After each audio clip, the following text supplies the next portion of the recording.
Alors, on va retourner pour expliquer pour chaque composant. Donc, on a le handwell, c'est quelque chose, c'est le volant, bien sûr, comprend un interrupteur de compensation de pas, un interrupteur de déconnexion de sateur de pas, un pilote automatique, manche interrupteur de déconnexion poussoir, un pilote automatique commutateur de synchronisation et un microphone. La partie centrale du volant comprend un support de graphique de type clip et avec éclairage. Donc on va passer à au deuxième composant. C'est le forward cable cadran installé aux extrémités d'un tube de coupe monté transversalement sous le plancher de poste de pilotage. Chaque cadran reçoit les câbles de son roues à main et transmet le mouvement à un deuxième câble relié à son arrière respectif. Donc ici donc le rôle discount mécanisme.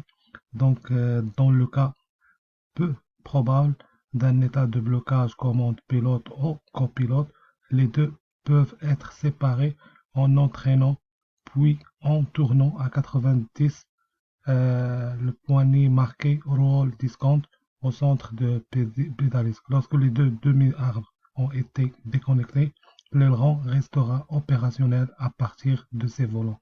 Donc on a le aft câble cadran, sont des poulets rainurés situés dans le puits du train d'atterrissage principal. Une rainure reçoit le mouvement de commande du cadran de câble avant et l'autre rainure transmet le mouvement à son cadran L. Donc l'aileron câble tension régulateur, donc ça c'est l'ajustement automatique. Donc il fait il a un ressort qui maintient le câble constant car la tension sur le câble des rangs pour compenser la flexion des ailes et compensation contraction due au changement de température. Le Power Control Unit, il a beaucoup de participation dans beaucoup de choses. Donc on va prendre juste en grosso modo, en général, comme l'unité de contrôle de puissance aileron PCU se compose de deux unités doubles identiques à double action cylindrique cylindre actionneur avec liaison d'entrée interconnectée. Le PCU contient une vanne d'amortissement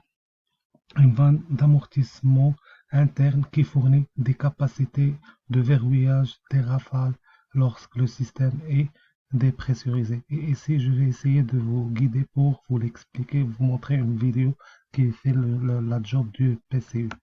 Alors, c'est ici ma PCU. Comme vous le voyez, regardez comment il fait le mouvement. Donc, c'est ici. Et ici, si vous voyez ici, ça, c'est le réducteur de tension. Donc, il se rajuste automatiquement avec le câble, comme vous le voyez. Donc, c'est ça notre unité en question, c'est ici. Donc, comme vous le voyez, donc, il est en train de livrer un mouvement. Donc, comme vous le voyez ici, donc il est équilibré comme je vous ai expliqué. Je ne voulais pas retourner à l'explication. Power Control Unit, c'est ici. Donc, vous voyez la photo ici. C'est le mécanisme qu'on était en train de vous expliquer dans la vidéo. Donc, ici, c'est un dessin pour le Power Control Unit. Oui, ici, le torsion bar, le torsion bar, donc, empêche la possibilité que l'aileron flotte vers le haut en cas de perte totale de pression sur le PCU. Le mouvement vers le bas de l'aileron n'est pas affecté par la barre de tension. Donc, si le flûteur damper, ou bien c'est un amortisseur, ou bien chaque aileron équipé d'un amortisseur flottant, il s'agit d'un double action hydraulique autonome, unité linéaire située juste à l'extérieur de l'aileron PCU. Donc, comme vous le voyez, c'est lui qui était en train de donner une manœuvre. L'amortisseur PCU, le but de cette installation est de faire flûter l'amortisseur dans le cas peu probable de perte de liquide des deux actionneurs. Donc on a expliqué comment ça marche. Et la position, donc on va passer position, transmitter and ECAS indicator. Donc il est ici toutes les toutes les explications de l'ECAS, comment ça marche. Donc le système émetteur de position installé à gauche et à droite du longeron arrière est relié aux ailerons, fournit la position de l'aileron à l'ECAS. Des pointeurs distincts indiquent la position de l'aileron sur chaque aile. Donc ça c'est l'explication. Donc on va passer maintenant à l'explication des composantes du trim aileron. Donc en actionneur trim, l'actionneur comprend deux commutateurs. Donc c'est le trim control, on a le trim control pénal. Donc c'est comme trim control pénal, c'est le commutateur L-trim a les lettres LWT sur sa gauche et RWT sur son droite, marqué verticalement pour désigner aile gauche vers le bas et aile droite vers le bas. Donc, respectivement, les deux bascules doivent être tenues d'actionner l'actionneur de trim. Donc, on va passer maintenant à le trim de l'actionneur du trim. C'est l'actionneur comprend des commutateurs de limite interne et un position potentiomètre qui fournit un signal qui génère l'indication de position du trim sur l'écran principal de l'ECAS, excuse-moi. Donc, et aussi, on va passer maintenant à l'indication, comment ça se passe de position de trim. C'est par l'ECAS, bien sûr, qui reçoit les signaux de position de trim et le rang d'un potentiomètre actionneur indique de la position du trim d'aileron est affiché sur le côté inférieur droite de primaire, oui, droite, avec la légende L à son sommet. L'indicateur se compose d'un double pointeur superposé sur un cadran avec des marques calibrées. Donc, ici, on va vous laisser avec une petite explication comment ça marche pour le système hydraulique et mécanique. On donne une commande ici dans l'aileron. Donc, comment ça va passer? Donc, on n'a pas toutes les mécanismes, mais ici, donc, un valve qui va, donc, un valve unidirection qui va s'ouvrir. Donc, ce sont des valves hydrauliques qui vont donner les systèmes. Les systèmes, toujours, ils fonctionnent comme on a dit. Donc, ces trois systèmes, ils fonctionnent avec deux systèmes. Chaque partie fonctionne avec deux systèmes. Il y a le système en haut, c'est un système de sécurité. Donc, comment il peut fonctionner dans le cas comme si un système il tombe en panne, l'autre elle va fonctionner à la place.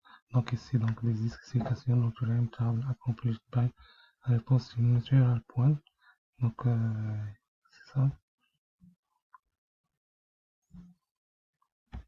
Ouais. Donc ici, donc on va voir le contrôle, le relative control pressure provide new material.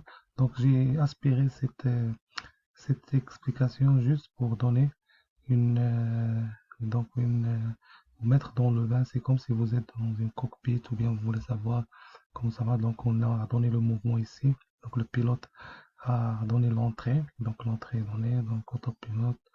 Donc ça peut fonctionner avec le top pilote. Donc ici il est passé au ground. On va juste passer ici. Là il y a l'explication des ailerons.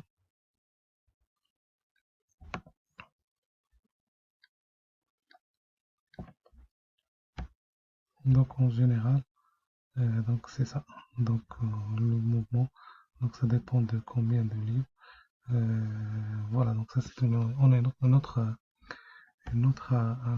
avion, mais on a mis ça comme ça, juste pour vous mettre un peu comment ça se passe entre le système électrique et le système hydraulique. Mais tout ça a été expliqué tout à l'heure avant de faire cette partie dans la première partie. C'est juste qu'il y avait un manque d'informations pour les composants. Je l'ai rajouté et j'ai profité au fur et à mesure pour renforcer ma recherche avec ces choses. Vous voyez comme j'ai fait une grande partie de recherche pour vous clarifier un peu le système, comment ça marche. Mais vraiment, vraiment, c'est très intéressant. Et je profite aussi de vous remercier pour tout au long de la session. On a bien appris beaucoup de choses. Et merci pour votre sacrifice aussi et votre patience. On apprécie beaucoup. Et je vous souhaite une belle carrière et bonne chance. Et j'espère qu'on se voit dans des bons moments. C'est ça. Et je vous souhaite une bonne journée aussi. Merci beaucoup et à la prochaine.